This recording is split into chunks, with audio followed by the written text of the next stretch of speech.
This is the MyExcel Online podcast, episode number 22. This is massive. I say this a lot, this is the biggest thing I've seen in 20 years. Welcome to the MyExcel Online podcast, the need-to-know Excel insights, knowledge, and tips brought to you by the experts that know them best. Are you ready to explore your full potential and get better at Excel? It's time to stand out from the crowd with your host, John Michaloudis. Welcome to the MyExcel Online podcast. In today's show, we have a special guest. He is an Excel MVP, author of over 40 books. He is to Excel what Elvis was to music.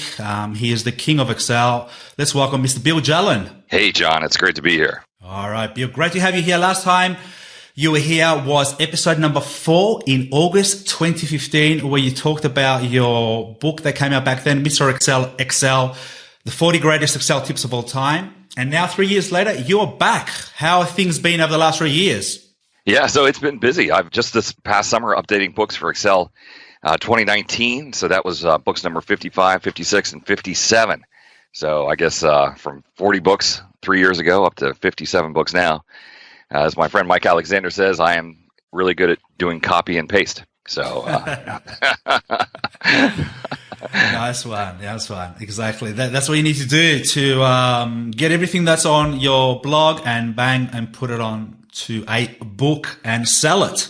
Now you've got a lot of great resources, a lot of great material. And as I said before, you are Mr. Excel for a reason. You've been around for years and, helping the community and helping people understand Excel, because as we know, every 3 years, there's always a new release and new features. And, you're the first one there that brings out the book to bring the knowledge to even myself. So I can share it to everyone else as well. So thank you for everything. Now, in this episode, we are going to talk about the new features in Office 365 and also Excel 2019. But before we do that, let's describe to our listeners the difference between the two different versions, because people may be on the subscription, which is Office 365, and other people may just have the perpetual license, which is a download of Excel 2019. And therefore, they have all the new features in Excel 2019, but not all the new features that come out in Office 365. So can you explain just the difference between those two versions there? Yes. Okay. So when Office 365 came out, this was, many years ago, I said, there's no way that I'm ever going to start paying them monthly for Office, right? I was of the belief that this is insane. I want to pay $400 once and own that DVD for the rest of my life. And if I, never want to upgrade again, I never want to upgrade again. But then they started to convince me because they put out really, really good features. And I don't want to say that they did this on purpose, but like Excel 2016 came out, and the next month, bam, there were like 3 new really important features that came out that they said, oh, no, this isn't going to be in Excel 2016. It's going to be only in Office 365, right? So not only did I pay them the $400 to get Excel 2016, then I started paying the monthly fee. I'm paying twice because the stuff coming out in Office 365 was so good. And the same thing has happened now. So the features that are in Excel 2019, anyone who had Office 365 had those features in March of this year. March of 2018 was the cutoff. If the feature wasn't in Office 365 by March of 2018, then it's not in Excel 2019. So when Excel 2019 came out during the Ignite conference last month in September, it was already obsolete because the Office 365 features had been 6 months ahead. So this is really the first time that a perpetual version of Excel came out, Excel 2019, that was obsolete on day one. In my opinion, no one should be buying the perpetual versions of Excel. The only reason you should buy a perpetual version of Excel from now on is if for some reason you don't have the internet. If you're in a top secret government facility where no internet in, no internet out, well, yeah, then you're going to have to go buy the DVD. Or, if you're in Antarctica and there's no internet there, or if you live on Mars, yeah, definitely customers for Excel 2019. But if you have the internet, it will cost you less, and you'll get more features, and you'll get more features sooner with Office 365. It seems like it's the only way to go from here on out. Yeah, and also you don't only get Excel with Office 365. You get Word, you get PowerPoint, you get everything else. Plus, they add the cloud service, OneDrive, so you can actually store your files in OneDrive. I think they give you, is it 500 gigs or 1 terabyte? It just depends on the plan. So you get that added as well. You also get to share your licenses with 5 different people in your office or in your house. So you can do that as well. Just depending on the plan. So you just don't get Excel. You get everything else for a low annual fee, pretty much. Yeah, that's right. For me, all the extra stuff, that's fine. But I'm all about I want the latest and greatest features. If there's some new function in Excel, some new chart in Excel, I want to be on that leading edge and be able to use those functions. And the list of functions, like if you ask me what's new in Excel 2019, and someone who is an Office 365 user is listening to this, they're going to be like, well, I had all that stuff last year. And you're right. You did have all that stuff last year. The new features in Excel 2019 are things that Office 365 people have been enjoying for more than a year, like co-authoring, allowing multiple people to edit the workbook at the same time. The ability to set pivot table defaults. Heck, I had that last year in 2017 in Office 365. 2 new charts, the filled map chart and the funnel chart. The ability to insert 3D models and icons and some accessibility improvements for people who are using screen readers and things like that. But all of that stuff, none of that's new for an Office 365 user. They've all had that for more than a year. It's just finally the Excel 2019 people who have been stuck using the Excel 2016 or 2013 features now for 3 or 6 years. They're finally just catching up. I don't want to say that Microsoft is being hostile to these people, but they're really cutting them short. If you're buying Excel 2019, the perpetual version, you're not getting the latest and greatest stuff, and you won't get anything new. And like the new features that came out in Office 365 won't be out until Excel 2022. You're going to be 3 years before you get the stuff that the Office 365 people have right now. Yeah, you're right on that. All right, so let's talk about Office 365 because and the new features that have just been released. But before we do that, there are 2 versions that you can get. You can have the insider version or the monthly channel, which is a targeted. So I've got here the explanation here of the insider version, which is the best for insiders who want to use the very earliest builds to identify issues and provide feedback about new features still in development. Insider is ideal for those who don't mind the bit of risk involved in using unsupported builds. Okay. Right. Yeah. That's the explanation here on their Office website. And the monthly targeted is best for insiders who want to receive less frequent, more stable updates. So builds come out monthly and are fully supported. So yeah, you got those 2 options to choose as well, right? And I'll put a link in the show notes for people where they can access this because it's available. You just got to know where to find it. That's right. And then there's the third option. And if you're sitting in some corporate office right now with a big IT department who is out there bullying everyone around, that IT department is going to put you on the semi-annual channel, right? So not only you don't get the monthly updates, you only get the updates once every 6 months. When they talk about that risk, I just laughed because I did a couple of seminars this week and 3 seminars last week where I flew around the country. My rule here is that I have one computer in my office that's on the insider channel that gets the latest bits, that way I can do a podcast about it. But on the road, my laptop is on the safe monthly channel. Mm-hmm. All right, but there's a feature that came out that is so good that I have to show it to people live. And so I put the insider channel on my travel laptop. So I'm out there doing the Power Excel seminar, and there's a weird feature in Excel that I show every day about 9:40 in the seminar, 9:40 a.m. in the seminar. It's my third trick that I show, and it's how to do if you have a filtered data set, John. So you've applied a filter, you go to the blank row just below it, and when you hit the auto sum, it won't give you a sum function. It gives you a subtotal function, which gives you the total visible. Right now, that's a really weird feature. Mm-hmm.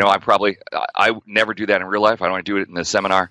But every single time that I do that now, the Office Insider crashes. Excel crashes. Okay. Yeah, so that's the risk. You have some weird thing that 99% of the people don't do, but you do, and you're going to discover in the Insider channel that it breaks. And so my role in this whole thing, being on the Insider channel, is as soon as I realize that there's a bug, because I do the same steps every single seminar 35 times a year. As soon as I realize there's a new bug, I let the Excel team know, and they will get that bug fixed before those bits hit the monthly channel, right? So I look at that. I'm the first line of defense for discovering that they've broken something, and I want to make sure that gets.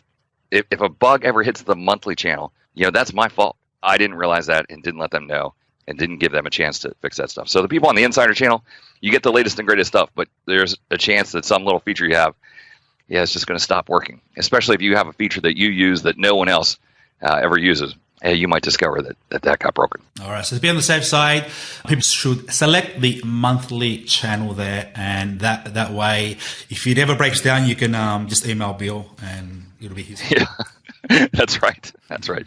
Yeah, monthly channel is the way to go. Or have two computers, one on the monthly channel, one on the insider channel. Like you're using the latest and greatest switch over, but you have the backup. Hey, I just downloaded the insider and just to try the new features, and man, it's amazing. It's just, it's the things that you can do. But obviously, if you're going to do that on the insider and then you give it to someone who has Excel 2010, that will not work, right? No, yeah, definitely not. Definitely not. Yeah, so you have to. 365. Right. That's right. All right. Now let's talk about the new features that have just been released. We're going to talk about the new geography and stock data types, the artificial intelligence with ideas, dynamic arrays using sort filter unique, and why sequence is more important than sort filter unique. All right, Bill, over to you, buddy. Let's go to the first topic, which is the new geography and stock data types. Just explain to the people what they do, just so they can get an idea. And also, we have videos for each of these new features. You're going to find them in the show notes. So if you can't actually visualize it, go to MyExcel.com/podcast. Click on the show, and you'll have the video there, and you'll be able to see what we're talking about. Okay, over to you, Bill. Yeah, so, okay, these new geography types, and here's how I do it in my live seminar, which is great. So I've flown to some new city. Yesterday I was in Oklahoma City, Oklahoma, right? And, of course, I know that I'm sitting in Oklahoma City, Oklahoma, because that's where I flew to. I create a column A, A1, I put city, A2, I type where I'm at, Oklahoma City, Oklahoma. But then I asked people in the audience, I said, all right, now give me the other cities in Oklahoma. And they'll say, well, Tulsa. I'm like, okay, that's great. And I typed that in, and then I said, all right, now give me some small cities, some cities I haven't heard of. And so they'll rattle off some other cities that, maybe 20,000, 30,000 people. And I select that whole range, and on the data tab, I choose geography. And the thing that I typed in, Oklahoma City, Oklahoma, changes. It gets a little map icon next to it, and it changes to Oklahoma City. So all 5 of these get recognized unless I misspell it, right? And then it asks me to, search and try and figure out what it is. And the first thing I show them, which makes the whole room go, oh, as I hover over the map icon and a little window pops up that tells me everything about Oklahoma City. It tells me how many people live there, who the mayor is, it has some pictures of the town. And, everyone's like, oh, and I'm like, no, that's not the good part. This is completely useless. This is a picture. Who cares about this? And then I go over to column B. And in column B, so remember, Oklahoma City is in A2. So in column B, I type equal A2 dot. And when I type that period, a whole list of fields comes up, like A2 dot population. And then over in C2, I do equal A2 dot leaders, and the mayor pops up. So now I see the population and mayor for Oklahoma City, but then I choose those 2 formulas and double click to shoot that formula down. And now I have the population for all of the cities and the mayor for all of the cities. And people are like, oh, that's awesome. And then the last thing I do, and especially, so I don't know Oklahoma that well. I go there once every 2 years, right? So I have a list of cities here. I don't know these cities. And I say, all right, I make this into a table. And then in the table drop down for city, I said I want to sort the cities lowest to highest by longitude. And it sorts the cities west to east.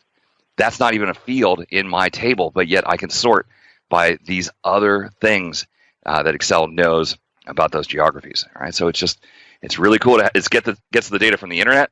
So in theory, well, like with population, that's not going to change every day. But if you had something that was changing every day, like stock price, oh yeah, it would update when you recalculate the spreadsheet. Yeah, this is cool. And also, if you put your data into an Excel table, you convert it to an Excel table, it brings up a plus sign where you can add a column, and then it has a whole list you can choose from, for example, agricultural land area, birth rate, calling code, capital. And say, let's click on birth rate. It brings up a new column called birth rate, and it gives you the values. So you don't have to put in a formula. You can also do the Excel table and then just click from the drop down the columns that you want to see, and that is very, very powerful, isn't it? Oh yeah, that's funny. I've never used that plus sign. I always just go type equal A2 dot and then look through the tooltip that pops up. But that definitely using the table. You're a formulas guy, aren't you? Yeah, right. Yeah, I am always bad at using the table. people in my seminars will say, why aren't you using a table for that? And I was like, yeah, tables are great and everything, but I have a couple of problems with tables, and so I try to avoid tables. So yeah, you got me on that one. The table is definitely a better way to go. And also you can do for example, you have the country or the state and population, those two columns. You can go to insert and map, and you can click on that, and it brings the whole map of the world, and it highlights your cities that are in the table and also the population. Darker color means more population. So it's a great feature as well. And this is just awesome. It's really good. And then if you type a new row, right? So you talked about adding the plus sign there. If you type a new row below, so just below the table, you type a new row, a new city, it'll automatically convert that city to a geography, and it'll fill in the other columns for you as well. So it works really well. Oh, it's beautiful, beautiful, great feature. And this is just time saving, isn't it? All these features, it allows you just to make reports quicker. That's the way that I see it. It's a great feature. All right. Now, the stock data types. Okay. Now, this is the same general formula nomenclature that you're going to use here. Stock data types, you in a column, type some publicly traded stocks, and it could be not just stocks on the New York Stock Exchange, but stocks on stock exchanges around the world. So I'll type in Microsoft, let's say, and maybe Apple, and then on the data tab, I will convert those to stocks. And this time, instead of a little map, it's a little symbol of like a Roman building with columns out front. I don't know why that's the symbol for the stock data types. But then same thing there. I can now ask for all kinds of things. I can ask for equal A2.CEO, and it'll tell me who the head of the company is. Equal A2.price, equal A2 last closing price. I can even do equal A2.shares outstanding and then calculate price times shares outstanding to get market capitalization. All sorts of great information there. And it's funny, the people who are intrigued with this, obviously are investing in the stock market, and they're really curious about where the data is coming from. Where is this data coming from? How do we know it's current? And as soon as you convert to stock data type, the info bar, above the formula bar, that little place where it says, hey, you have macros and the macros need to be enabled, that bar lights up with financial market information is provided as is, and then a link to learn about our data sources. And it'll tell you for each country which stock markets it's using and where it's getting that information from. So you can decide whether or not you trust, is it Morningstar or who's providing the information. So for each country, you can see where they're getting the data from. Nice. And also, if you want to refresh it, just right-click and refresh, and it'll update with the latest stock prices. Yes, that's right. I've got here just a couple I did on my computer. I've got Microsoft, Apple, Facebook, Amazon. Microsoft, $116. Apple, $233. Facebook, $218. Amazon, $2,050. Yeah, wow. That's crazy, isn't it? Right? And we're recording this 25th of October, 2018. This is a great feature because a lot of people ask, how do you get, stock data into Excel? And this is just beautiful, isn't it? Just easy and quick and stable. The old way to do this, I always used an old-fashioned web query, not the new Power Query, but the old-fashioned web query. And that would be great. I was getting my data from finance.yahoo.com, that webpage. But as soon as they reorganized their webpage and added a new table, and what I used to be getting was table 4, it's now table 5, well, everything would break. That's no fun, right? You're relying on this. It works great for 72 straight days, and then you show up one day and you have other things to do, and the web query doesn't work anymore, so you have to start over. This is just so much better that we don't have to worry about the thing breaking. It's always going to work. A great reason to upgrade to the latest version of Office 365. Fantastic. Man, I love those two. What is a VLOOKUP formula? Powerful liquid solution. What does VBA stand for? Very big application. What do you believe is your Excel level? Advanced. Introducing the MyExcel Online Academy, a professional learning system proven to get you to your next Excel level fast, starting in either beginner, intermediate, or advanced courses based on our initial assessment. Each course level teaches and expands upon must-know Excel features like formulas, pivot tables, charts, Power Query, Power Pivot, macros, and VBA. Upon completion of each level, you receive a certificate before progressing to the next course level. And each month, brand new Excel video tutorials and resources are released to keep increasing your skills. You can also access our member-only Excel resources and get support from our Microsoft certified teachers. If you want to get better at Excel, become more productive, and save yourself hours, days, and weeks of time each year, want to stand out from your colleagues by impressing your boss to generate greater opportunities like promotions and a higher salary, then the MyExcel Online Academy is for you. So kickstart your personal and professional development and enroll today. Now, next one, artificial intelligence with ideas. This is the next level. AI. This is the future, isn't it? People will not have to employ analysts because this is going to do the job for a manager, isn't it? It could be scary. Yeah, right. Well, actually, I think it's going to make analysts better. Okay. Yeah. So here's the deal. You're a financial analyst. You get a large data set from your system, your mainframe system, or whatever your enterprise system is, and then you summarize it down. You create a pivot table, and you end up with what 60 lines on a report, or maybe 3 pages of a report, and you're going to send that report up to your manager, who's going to forward it on to his manager. And here's the sad fact that I've come to realize: they're not going to spend. You spend 20 minutes creating that report. They're going to look at it for 5 seconds, 7 seconds, 10 seconds, and then they're going to move on, right? You spend 20 minutes of your life, and they're going to give you 10 seconds. So I always tried to write a headline that would catch their attention and make them not spend 10 seconds, but spend 30 seconds. Like I would call out one fact. Hey, check it out. The West region had their best quarter ever. Or, this product in this region took off.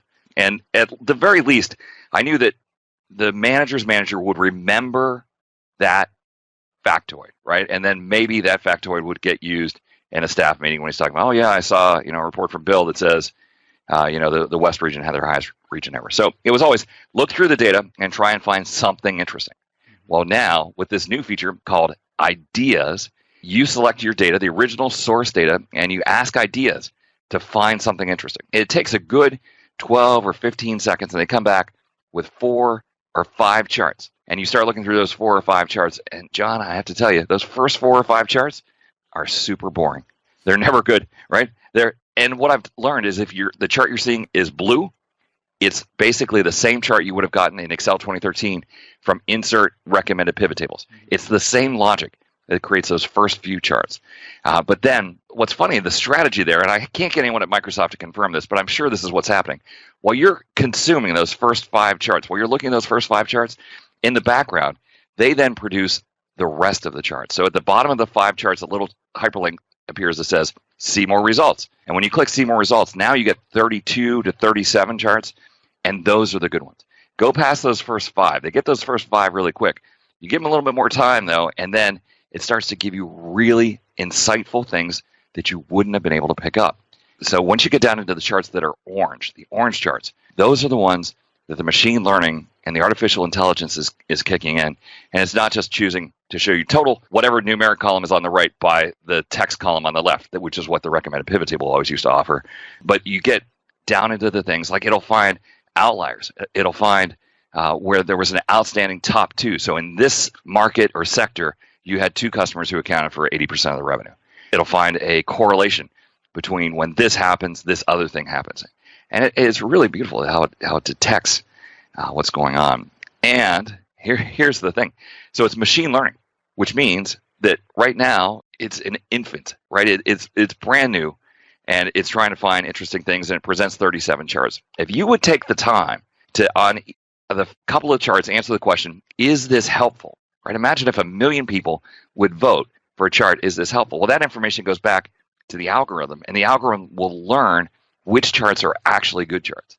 So while this feature is cool right now, a year from now or 6 months from now, after it has millions of votes, it'll start tuning the results. And I'm hoping I get to the point where the good charts, the really interesting orange charts, will pop a pivot table up to the top, and those boring charts that really were kind of obvious won't be presented all the time. So I'm not going to take the time to vote on 37 charts, but I always go through, and the one that I like the best, I always click, is this helpful? Yeah, give me more of this.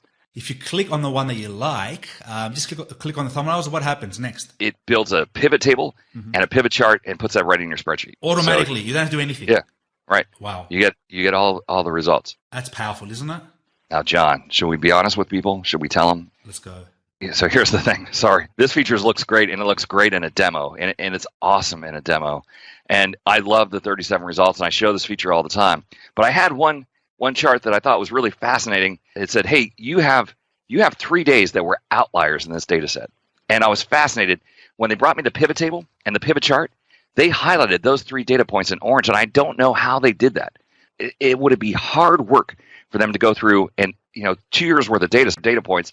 They isolated the 3 days, and they changed the color of those 3 points in the chart, which I guess if I was really bored, I could go through and spend 6 minutes doing that, but it just happens automatically. But here's the downside. So imagine that you have a data set that's changing constantly. So you get a new data set, and you put that data set in your pivot table, and now the 3 days that were outliers are no longer outliers. Some other days are outliers. Yeah, the logic in the chart to highlight which days were outliers doesn't work anymore. They're not smart enough to have those charts automatically update. So I sent a note back to the Excel team. Like, well, hey, wait a second, this is great, but I need to be able to refresh the data and have you realize which the outliers are. And right now, it's not that smart. You could just kind of hear the silence on the other end of the line, and they're like, yeah, you're right. That's not going to do that. But maybe it'll come around. This is a great first step. And I love, they'll release a feature and say, this is what we have right now. Give us your feedback. And, as time goes by, and especially with Office 365, it might be 6 months and they put out a new version of this, and it'll get smarter. It's a great first thing. And here's my other fun statistic, John. I am the king of weird Excel facts. Think about Excel. We have the Home tab, right? The Home tab. It starts out with paste, cut, copy, format, painter. I've heard that when someone on the Excel team creates a new feature, almost invariably, the person who created that feature says, this is so important. It should be on the Home tab, right? And the Home tab has not changed. The order of icons on the Home tab has not changed since January 30th, 2007. January 30th, 2007 was the last time that anything changed on the Home tab. This feature, the Ideas feature, is the first feature in 11 years to break into the Home tab, right? So in all the features they've created in the last 11 years, they all ended up on some other tab, the Data tab or the Insert tab or something like that. This is the first time in 11 years that the Excel team thinks this feature is so important and so good that they will put it on the Home tab, right? So right there, that's the first time in 11 years to get a new feature on the Home tab is the Ideas feature. That tells you how much they believe in Ideas. It is. And it is Ideas on the far right-hand side with a flash, a blue lightning bolt. That's it. Yeah, That's right. it. Ideas preview. Man, this is going to, as you said, make analysts better because it'll give them more information where probably they wouldn't be able to do before. And not just your data. So, the data sets that I use, John, I'm really familiar with those data sets. And they'll say, hey, Walmart is your largest customer in the retail sector. I'm like, yeah, I know that. But it's funny, I was working on these books. I have a book that I co-authored with Mike Alexander, and Mike has his own data sets. I created my data sets in many cases. He created his data set. Boy, it's so fun to take someone else's data set from a vendor or from a customer or something like that, and run that through Ideas. Because then you can start to see, you'll start to understand the other person's data more than they understand their data, because this thing will find, various stuff in the data. So it's a great feature. It's a fun feature and gives you ideas, makes you look smarter. That way, when you write that headline for your manager's manager, there's a better chance that they'll be interested in what you have to say. We're going to put a video in the show note just so you can see how this works visually, and you can try it out. If you don't have the latest version of Office 365, you should definitely get that upgrade. Wow, there's some great stuff here. Thank you for that. Appreciate it. Now, let's go on to the next one and talk about dynamic arrays. Now, this is big, that big that you decided to release a book as well. I did. This is massive. I say this a lot. This is the biggest thing I've seen in 20 years. This is a complete rewrite of the calculation engine. This is Joe McDade. Joe McDade, who I first met when he was on the Model Off competition. He wasn't in the Model Off competition, the World Modeling Championships. He was the question writer for the Model Off, right? So he's a smart guy. And Joe worked in the real world. He's worked with Excel, like we've all worked with Excel. And Joe got hired by the Excel team and is working on the calculation engine, and came up. Joe and his team, Joe's the face of that team, but his team behind him working on calc, they came up with a completely new type of formula, right? A single formula. I'm going to enter a formula in one cell, and that formula is allowed to spill. That's the official word, spill results into the neighboring cells. So I might enter a formula in cell C5, and that formula might return 10 columns by 50 rows. And so one formula is generating 500 cells. All of those numbers appear, and I can calculate it based on those numbers, but that formula only lives in the top left-hand cell. If I have to change any of those numbers in the middle, I have to go back up and change the formula in the top left cell. So one formula now will return multiple results. And there were weird functions in Excel, like, for example, the line function or the transpose function, mmult function, that would return a series of values, but you had to select the range ahead of time. You had to know how large the range was to be, and then you had to hit the magic 3 keystrokes of Control Shift Enter. Right? Those formulas were hard to use. When you sent it on to your coworkers, they had no clue what was going on. They would edit it, not press Control Shift Enter, and then all the value errors would appear. All of that goes away now with these dynamic arrays. You just enter the formula, and my favorites are the sort, for example, the sort function or the filter function. You just enter that formula in one cell, and it returns a whole bunch of results, spills those results into the neighboring cells. And let's say that I was sorting a table, and the table now grows. Well, hey, the results will grow with the table. It's just amazing how cool these functions are. So sort, filter, and unique. And now, I went through this, the videos that you released, and which explains it.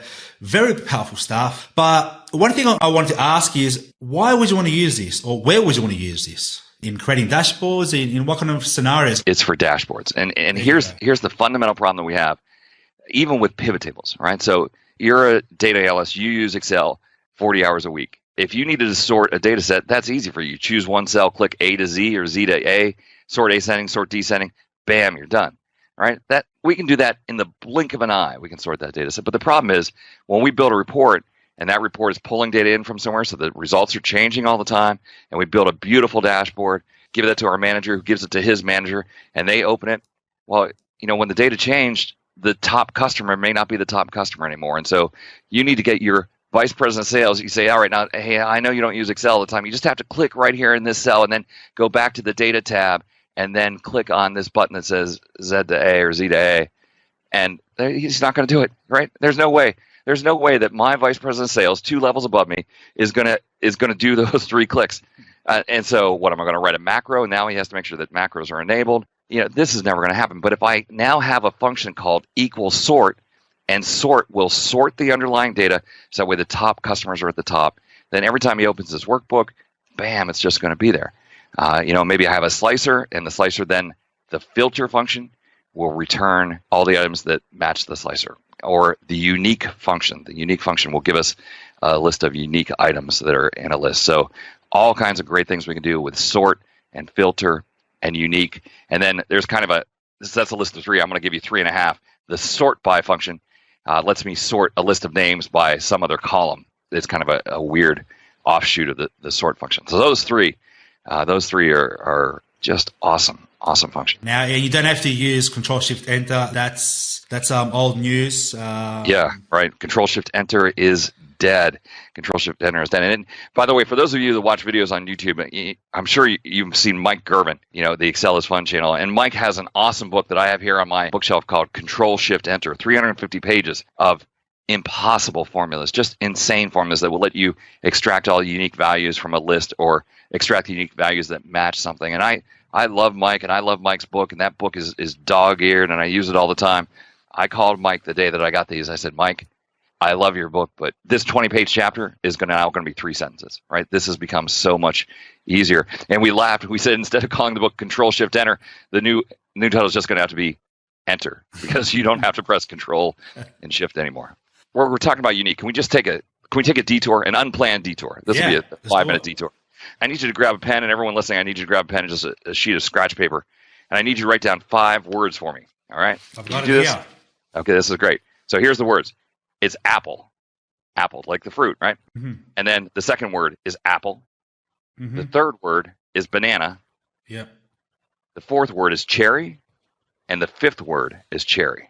Okay, so we have apple, apple, banana, cherry, cherry. And I am going to ask you a question that seems completely obvious to me. And that question is, what is the unique list of products in those 5 cells? So we have apple, apple, banana, cherry, cherry.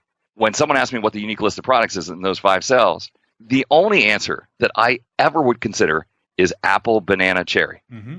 Me too. Yeah, right.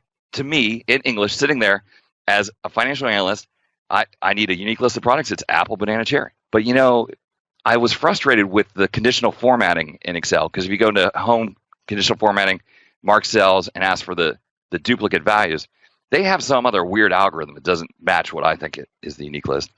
And occasionally, and I've done this the last 3 times, I had 50 people in the room. I say, all right, what's the unique list of products? Apple, banana, cherry. Does anyone disagree with me?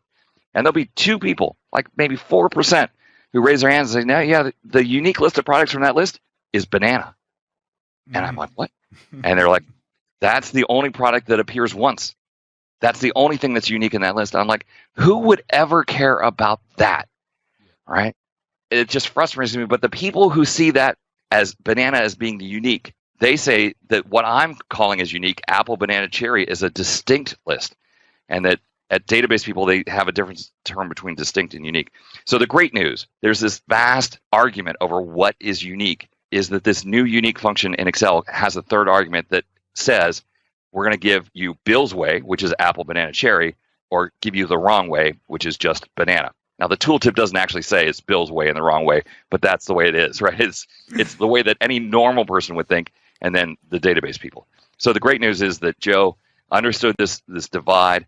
He called the function unique, but it will actually either give you distinct or unique depending on your definition. So I just kudos to Joe McDade and his team for understanding that there is this difference. 96% of the world understands what unique is, and then these 4% who don't get it and have this other weird definition of unique, well, he can make them happy as well. Love it, love it. All right, so go there, dynamic arrays, sort by, filter, unique. It's going to change the way you create dashboards. And you've also got here dynamic arrays in the equals A3 pound. Hashtag. So here in the United States, we call that a number sign, yeah, or a pound sign. But when I was in England and I called it a pound sign, they looked at me like I was nuts, because their pound sign is their currency symbol, which is the funny looking L kind of thing. And they call it a hash. It's that thing. It's a Twitter hashtag, isn't it? Thank you. A Twitter hashtag. There you are. All right. We have the ability to say like equal A2, and we have the ability to say equal $A, $2, the absolute reference, or a mixed reference with $A2 or $A or $2. But now there's a brand new thing, which is equal A2 hash. A2 hash says, don't just give me the value in A, give me the value in A and all of the spilled results. Mm-hmm. So for example, if I would ask for equal sum of A2 hash, it's going to give me the sum of all of the results from the unique or the filter or the sort function. So this brand new nomenclature. And it's funny, Joe McDade doesn't have a word for this, and we're trying to figure out what the best word for that nomenclature is. And the funniest one I have is Ingeborg Haverhorst, who's down in New Zealand. She started calling it the spiller. The spiller, the spiller reference. So while a lot of others have been suggested, in my head, I always think of it as the spiller. So equal A2 hashtag, brand new nomenclature to return all of the results that the dynamic array format A2 is giving us. So a lot of new features there for you guys to check out. Just give it a go. And then once you get used to it, you won't go back. You will not go back to the other formulas or to Control Shift and Enter, because this is going to make your life that much easier.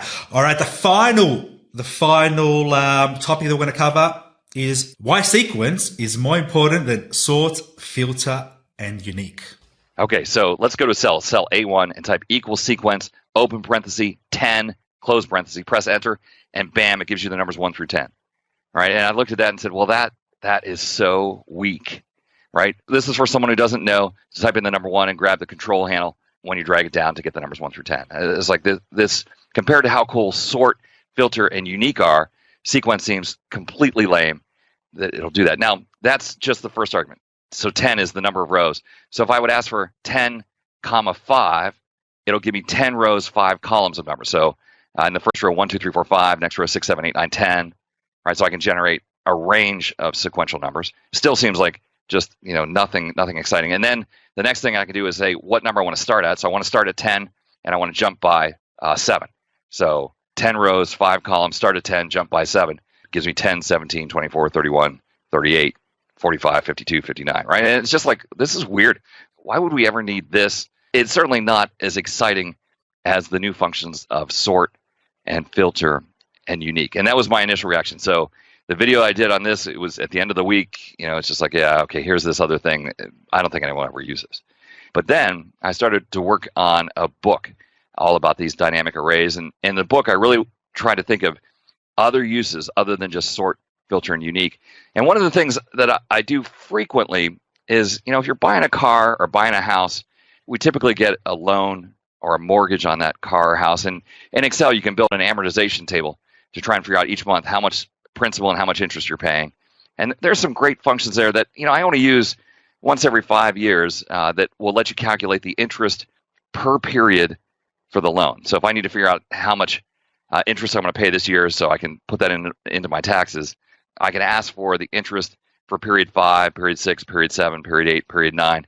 And we have this Excel trickster thing there where we ask for, if I need period 5, I ask for the row of A5, because when I copy that down, it'll change to 6, 7, 8, 9, 10, 11, 12, and so on, right? Mm-hmm. So it's one of those weird Excel trickster things that only pops out once every 5 years when I'm buying a new house or a new car or something like that. But then I realized, well, wait a second. What if I ask the sequence function to give me 12 numbers from 5 on up, right? So I'll get from 5 to 16. And the sequence function then goes into the iPayment function. In the iPayment function, there's a point where you say, which period do you want? And you say, I don't want the 5th period. I want the 5th through 16th periods using the sequence function. And that sequence in that argument inside of iPayment to calculate the interest portion of the payment, that makes iPayment all of a sudden into an array function. And I said, oh, wait, this is super powerful, because now sequence is turning this other function that's not normally an array function into an array function. And once I had that realization, and actually when I pressed enter, I was a little annoyed because it spilled. It gave me 12 results. I'm like, no. I don't want 12 results. I want just one answer of how much am I paying in those 12 periods. So I wrapped it in the sum function. And you would think you would have to press Control-Shift-Enter, but Control-Shift-Enter is dead. The sequence function turned the iPayment function into an array function. And that's when I had the realization that the sequence function is the key to this whole thing. The sequence function turns every Excel function into an array function. Functions that you would never think would be array functions. I have this joke. I make a joke at the beginning of every one of my seminars of the most ridiculous Excel function in the world. And the joke is, if you have bad financial news, I go over to the column and I show a financial statement with really bad numbers, and then I use the Roman function. The Roman function converts those numbers to Roman numerals, like from 2,000 years ago. All right, and then I hide the original number. And I say, just put this on the CFO's desk and run. Right, they'll never figure out. You'll be down the hall before they figure out what's going on. Roman is ridiculous. Who can use the Roman function? No one is using Roman numerals anymore, except for here at our big American football game is Roman numerals. Okay, so I sent a note back to Joe McDade with a screenshot. I said, Joe, I've just created the world's least useful array function. I did equal Roman, and then inside of Roman, I put the sequence function, and it was able to generate all the Roman numerals from 1 to 100. So even sequence turned a ridiculous function like Roman into an array function. Sequence is the magic that turns every function into an array function. It's super, super powerful. So while I initially dismissed it as this is a party trick for someone who doesn't know how to hold down the control key when we drag the fill handle, it's the Excel trickster way to make every single formula into an array formula. And this may be advanced for people, but it's like the sequence could be like the rank between, pretty much. People can just use that, put sequence, and then put in your parameters, and it can give you rows of and columns of numbers just with just one formula, right? I'm glad you mentioned that. They actually do. There is another function here called rand array. So we've always had rand and rand between. Rand array is like rand, but it gives us a 10 rows by 5 columns. So if you're doing Monte Carlo analysis or something like that, there was another video series out there called Excel Hash, where it was a competition that Oz DeSoleil and Minda Tracy and Layla and Mike and John Ankapor and I competed head to head against each other. And my model that I built for that was horrible. I finished 5th out of 6th, almost in last place. It was this terrible 20-minute thing about whether or not the Earth is going to be destroyed by this asteroid in 2196, and who cares, we'll all be dead by then. But the model there was just a thing to behold, with 200,000 calculations happening at each press of F9. Wow. I took those 200,000 cells and I replaced it with a single formula, one formula of these new array formulas, using rand array, doing a VLOOKUP into the rand array. And here's the amazing thing, that when it was in 200,000 cells, that workbook was huge. It was 6 megabytes of data. When I made it be in one cell, doing all the same calculations in one cell, it was 32K. 32K. So I went from 6 megabytes to 32K using this random array that returned 100,000 results and then did 100,000 VLOOKUPs. So I mean, it's really exciting stuff. Really, really exciting. And right now, 1% of the people on Insiders have it. Wait till this gets out to the whole world. Everyone who has Office 365 will have this, and people a lot smarter than me will be out there just doing amazing things that we've never even thought of with these dynamic arrays. It's the one that's really going to change everything. Nice one. And when is this going to be released? Because we're in October 2018. When is this going to be available to the people out there in Office 365? Yeah, so if you're in Office 365 and if you're on the Insider channel, the risky channel, you now have it. As of yesterday, October 24th, everyone who's on the Insider channel has it. Now, they're being really slow about this because they're worried. They're really worried that this is going to break some add-ins. Some add-ins that have been out there for a long time might have been taking advantage of something called implicit intersection without realizing they were taking advantage of it, and it might break the add-ins. And in fact, I had one of my friends who's an MVP had one of his add-ins break. And he's like, well, wait a second, I wasn't using implicit intersection, but he was. He didn't realize he was using it, but he was taking advantage of it. And that's great because this guy is engaged and he's alive and he realizes it and he fixed his add-in. What we're worried about is the add-in that was created 5, 6, 7, 8 years ago. And that person who created that add-in is no longer interested in Excel. They've moved on. They're doing something else. But people are relying on that add-in. And so they're going really slow to see if it breaks any add-ins and if they can track down the person who created the add-in and have the add-in author fix their code. So if you're on the monthly channel, I don't know this officially, but I'm really going to bet that it'll be early 2019 before you get it. And if you're on the semi-annual channel, I really bet it's going to be July of 2019 before you get it because you're just being super cautious with this, making sure that it doesn't cause any problems. You go to a calculation engine that's been there for 30 years and start to make changes to 30-year-old code. I appreciate the fact that they're being super cautious with this. I'm sure when it comes out and people are using it, and it's going to change the world. It's going to make them faster, quicker. Not just these formulas, but what we talked about today: the geography and stock data types, artificial intelligence. It's just going to make people's jobs that much better. They're going to be quicker. They're going to have more answers that they can give to the boss and help the business. So kudos to Microsoft and the Excel team there for bringing these new features out. Before you go, you have a free ebook for our listeners. What do you got for us? Yeah, that's right. So the day that they announced these dynamic arrays at the Ignite conference in Orlando, Florida, I started furiously writing. And early the next day, about 2 in the morning, I had released a 60-page ebook that I put out there. I actually released the ebook even before it had gone to the copy editor, right? So there's a version out there that was very, very rough, and then sent it to our editors and had everything updated. And so I decided that this stuff is so important, it wouldn't be right for me to sell this book. So for right now, at least through the end of this year, I'm making the ebook available for free. So it's a 60-page ebook. You can download the PDF. It has 30 different examples of how to use these formulas, how to use the spiller array and things to just to watch out for, and things you maybe have never thought about. So that's called Excel Dynamic Arrays Straight to the Point, and you can put a link right in the show notes or something like that so people can go download that book. I will do, and I'll put a link there. You can also check out Bill Jelen's website, MrExcel.com, and you can also find it there. So it's only available until the end of this year, 2018. So you only have a couple of months. And also you have a new book which is coming out, Excel 2019. Just quickly talk about that. Yeah, this is exciting, right? So I've written a lot of books, right? This is my 55th book, but this is the first book that I'm associated with where the publisher on the cover is Microsoft Press. This is like being called up to the Premier Leagues, right? I've been in the minor leagues for so long. I'm finally, writing for the mothership for Microsoft Press. So I'm really excited about this book. It's called Microsoft Excel 2019 Inside Out. Comes out, I think, November 11, 2018. It's available. Big, thick book. This is the book that competes with the Excel 2019 Bible. And, it's one of those top 3 books about Excel 2019. And, hey, I got to be completely honest with you. The title says Microsoft Excel 2019, but the opening line of that book is you should not be buying Excel 2019. And I'm going to assume that if you're reading this book, that you're probably using Office 365. So I covered not just the features in Excel 2019, but those important new features like dynamic arrays and the geography data types and the stock data types, insights. And it'll be interesting to see when my friends and competitors come out with their version of Excel 2019, if they're just covering Excel 2019, which means it's an obsolete product, or if they're covering the new stuff. I felt it was definitely right to cover the new stuff. So even though the title on the front says Excel 2019, it definitely has all the Office 365 features as well. Fantastic, Bill. Thanks for that. And I'll put the links in the show notes for everyone to get a hold of that book.